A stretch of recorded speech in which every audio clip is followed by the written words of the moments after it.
Жили мы в Ленинграде, да, в самом центре, на Невском проспекте, недалеко от Адмиралтейства, напротив Казанского вокзала. И рядом Московский вокзал был, Анечков мост.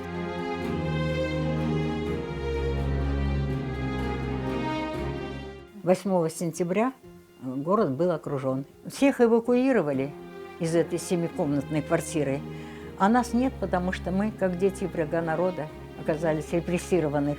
Нас не выпускали. Ну, а дедушка с бабушкой нас, как могли, подкармливали. Себе отказывали. 125 граммов паёк, помните, хлебный паёк был. Мама в кружку это соленую водичку это крошила этот хлеб и давала нам это как первое блюдо, как суп. Всем делила, и мы ели. Ни масла, ничего не было, только хлеб, была вода.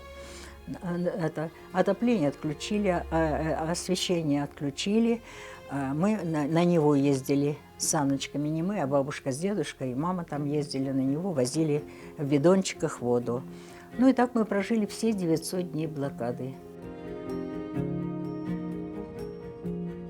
Мы еще в садике тогда ходили, 4 года мне было, а сестренке неполных 7 лет было. Тишина была неимоверная, никто не плакал, никто не кричал. Тишина была в этом бубеже, 100 с лишним человек сидело, все молча сидели, все голодные, было сил, наверное, не было. Дети притуляться к родителям, спали. А у меня была тряпочная кукла. И вот эту тряпочную куклу я тащила за собой, потому что сил не было ее в руках нести. И осколок попал в это кукле или в живот, или куда. И когда я шла, на дорожке остался дорожка осталась, потому что набит он был этими опилками. И все ахнули, когда я вошла. Живот был пустой, кукла голова торчала, ноги торчали, а живот был пустой. Эти опилки высыпались, и мне сказали, что кукла моя спасла меня от этого осколка.